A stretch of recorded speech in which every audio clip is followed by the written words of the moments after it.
जय श्री कृष्णा। ओम श्री गणेशाय नमः। हिंदू पंचांग के अनुसार हर साल भाद्रपद मास के कृष्ण पक्ष की तृतीया तिथि को कजरी तीज का व्रत रखा जाता है। यह व्रत रक्षाबंधन से ठीक 3 दिन बाद मनाया जाता है। यह पर्व सुहागिन महिलाओं और कुंवारी कन्याओं के लिए काफ़ी खास होता है। इस दिन सुहागिन महिलाएं अपने अखंड सौभाग्य के लिए निर्जला व्रत रखती हैं, साथ ही भगवान शिव, माता पार्वती की पूजा करती हैं और शाम को चंद्र देवता को अर्घ्य देने के बाद अपना व्रत खोलती हैं। यह व्रत भी हरियाली तीज और हरतालिका तीज की तरह ही मनाया जाता है।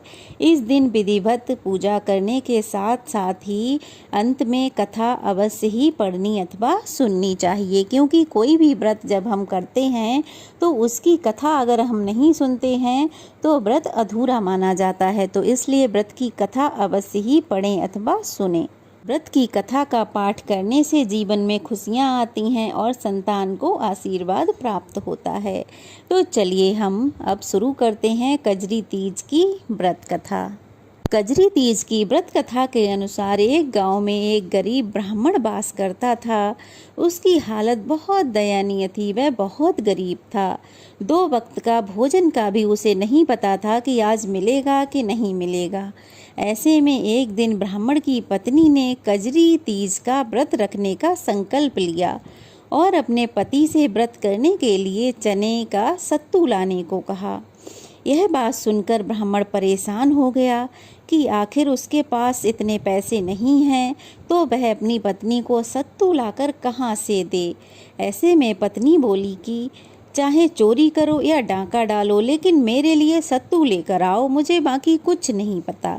जब उसकी पत्नी इस प्रकार से जिद करने लगी तो ऐसे में ब्राह्मण एक साहूकार की दुकान पर पहुंचा। जब वहां पहुंचा तो उसने देखा कि साहूकार के साथ साथ उसके सभी नौकर सो रहे थे। ऐसे में ब्राह्मण चुपके से दुकान में चला गया और सत्तू लाने लगा।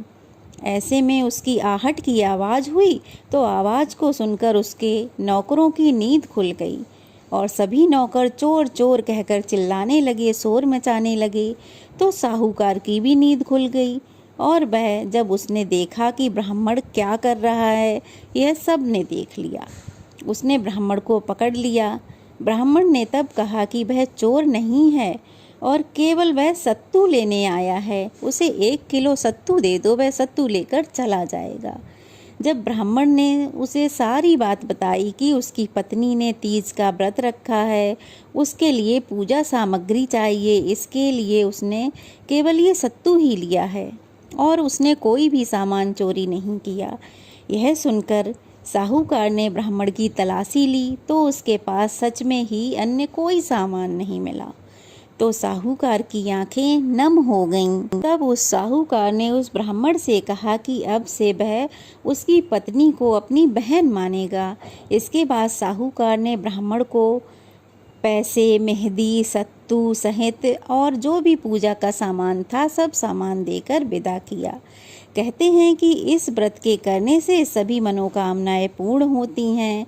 तो ब्राह्मण अपने घर पहुंचा और अपनी पत्नी को सारा सामान दिया। तो उसकी पत्नी ने विधिवत कजरी तीज का व्रत रखा, उसका पारण किया। तो भगवान की कृपा से उसके पति की आयु लंबी हुई और उसके घर में भी धन संपत्ति के भंडार भर गए। धीरे धीरे सब खुशहाली से रहने लगे। तो कहते हैं कि जो कजरी तीज का व्रत करता है उसकी सभी मनोकामनाएं अवश्य ही पूर्ण होती हैं और उसके पति की आयु लंबी होती है, संतान सुखी रहती है, उसके घर में धन धान्य की कोई कमी नहीं रहती। तो कजरी तीज का व्रत हम सबको विधि विधान से अवश्य ही रखना चाहिए और कथा भी जरूर रखनी चाहिए। तो कजरी तीज का व्रत कब है यह जानने के लिए आप मेरे चैनल पर जाइए और यह वीडियो अपलोडेड है, जाकर ज़रूर देखिए। और यह वीडियो कैसी लगी कमेंट बॉक्स में ज़रूर बताइएगा। अच्छी लगी हो तो वीडियो को लाइक कीजिए, चैनल को शेयर कीजिए और अगर नए हैं तो सब्सक्राइब कीजिए। तो चलिए फिर मिलते हैं, तब तक के लिए जय श्री कृष्णा। जय हो गणेश जी महाराज की।